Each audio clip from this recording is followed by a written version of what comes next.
Dr. Lee, in your presentation, you mentioned the common trope that time will heal our grief, Mm. and you named that you found that to be an unhelpful or an even damaging thing to say. Can you explain for our viewers here why that might be? Yeah. And I'll start by saying what I think are some of the intentions behind saying something like "time will heal." And I used to say that.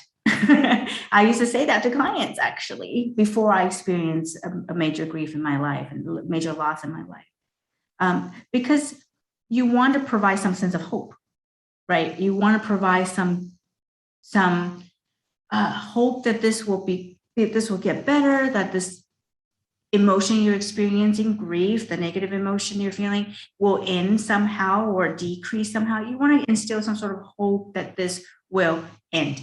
And so the idea that time will heal can be very grounding. I think that's what the intentions are. Unfortunately, it's a lie, as well intended as it is. And time can pass, and your relationship with the grief, your connection with what was lost may shift over time. But the idea that time will heal makes it seem like, again, that there's something that will complete and then you'll be over it. And I think that's a little bit of a setup to a misinformation about what grief is. Because as I said in my talk, grief is like waves, right? And sometimes you may go a period of your time and the waves are really light. You can almost barely notice it's there. And then something will happen and you have no idea why, or maybe you do. A big wave will come and you're suddenly taken back by all these emotions.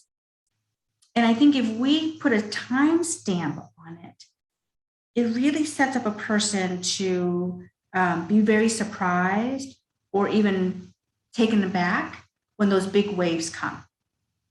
I'll give you an example. So I shared in my talk that I lost my father about 15 years ago.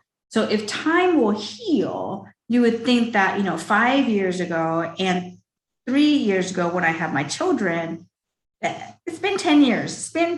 What's a big deal, right? But the grief for my father, the loneliness for him came like these huge, tsunami size waves when I was becoming a mom.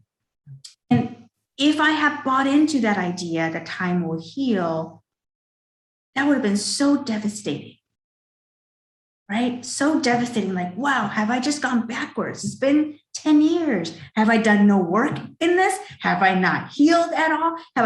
Right? I would have bought into that, and that would have been really, really, really scary and damaging. As opposed to me understanding, like, okay, of course I'm feeling this way. I'm about to have a big transition in my life, and daddy's not here. Of course I'm feeling these tsunami sized waves.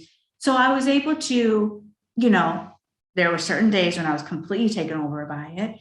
And other moments I thought, okay, I get why this is here. I get why this is showing up. I was able to be more gentle and kind to myself while I was going through all of that. And I noticed that that was really my loneliness for him, was because how much I loved him, right?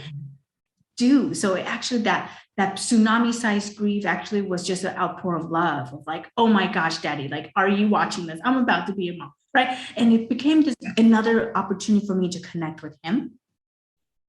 But again, if I had bought into this idea, time will heal. Well, how much time? What does time mean?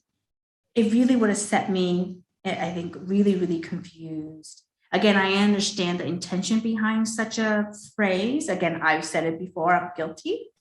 But I think it's more important that we help people understand that grief will come and go in these different ways, probably the rest of your life, because loss was important, because what you lost meant something.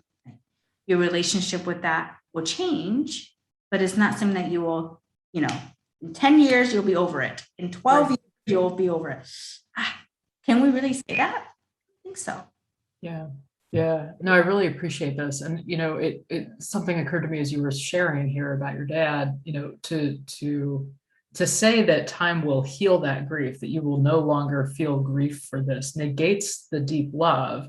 And it actually makes grief as though it's an illness. It's something to fix or make better. And it's not, I don't think. I think it becomes a part of our humanity and a part of our being. It just is. It is something that ebbs and flows like waves, but I don't think it's an illness that needs a cure. It's not the same thing as that. So and what that would not do service to the deep love that we have for folks like your dad or someone who suffers a death or a loss of someone they love. Yeah. Yeah. And I think the danger of putting it around a timestamp is people may start to compare, right? Mm-hmm. Well, you know, when I had this loss, it took me a couple of years and I got over it. Well, what if it's somebody else? It takes them longer. Yeah. You know, it sets up a way of measuring recovery that I think, not recovery, healing that I think. Yep. And each personal relationship is so different. So, you know, the number of times I, as minister, have sat with someone who has lost a parent, but then they begin to cry thinking about the other parent they lost 10 years before, because the relationships with those parents were different and the loss was different. You know, putting markers on these can be a little bit too formulaic sometimes. Yeah. I think even within a family, different family members can experience the same loss, different ways of grief. Right.